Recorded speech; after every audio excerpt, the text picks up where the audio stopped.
this is what contributes to our comfort. Which brings me right here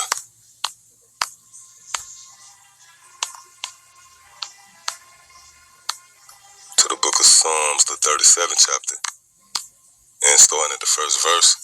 It says, "Fret not thyself because of evildoers, neither be thou envious against the workers of iniquity," which translates to who? None other than the so-called white man, and in particular the chief house of Satan, which comes in the form of these top elite banking families, who pretty much behind the shroud of deception and secrecy govern over the planet Earth, thus fulfilling the prophecy spoken of in the book of Job, the 9th chapter and the 24th verse, where the earth will be given into the hands of the wicked. See, verse 2, for they shall soon be cut down like the grass and wither as the green herb. And this scripture, when read with understanding through spiritual lenses, if you will, applies to now. Because certainly at the time when this was written, the fall of the wicked Esau, the so-called white man, wasn't in the foreseeable future, man. So this applies to now. And this also gives credence to the idea of this book, the Holy Bible, being the most powerful text here on the planet Earth, and pretty much a living document which narrates life and existence itself. See? Again it says, for they shall soon be cut down like the grass and wither as the green herb, which again is taking place right now. This man in his society is withering, all right?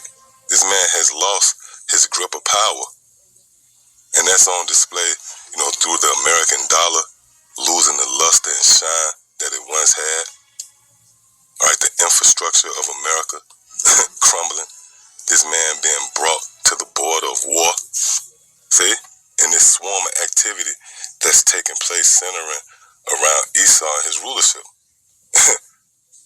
And if for nothing else, the prophecies that's recorded within the Holy Scriptures, which is dedicated to the fall of this current system, man.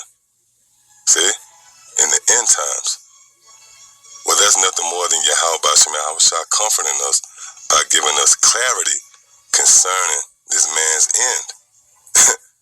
And that's outlined right here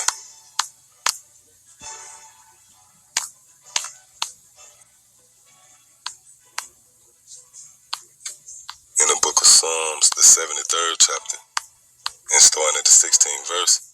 It says, when I thought to know this, it was too painful for me until I went into the sanctuary of the Most High, which this sanctuary is in the form of this gathering, where you had the prophets of Yahweh Shah conveying the report to the believers in this dynamic, if you will, between teacher and student. That's this sanctuary of the Most High. Again, it says, until I went into the sanctuary of the Most High, then understood I their end. Then understood I their end. Whose end? The end of the so-called white man. See?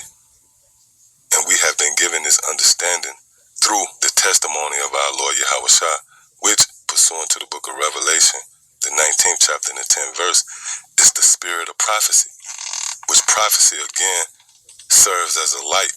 It brings clarity, man. So now the Lord have given us understanding, insight concerning the end of this reign of terror perpetuated by the so-called white man. So y'all just wanted to touch on that. Lord willing, it was edifying. Till the next time I say, Shalom.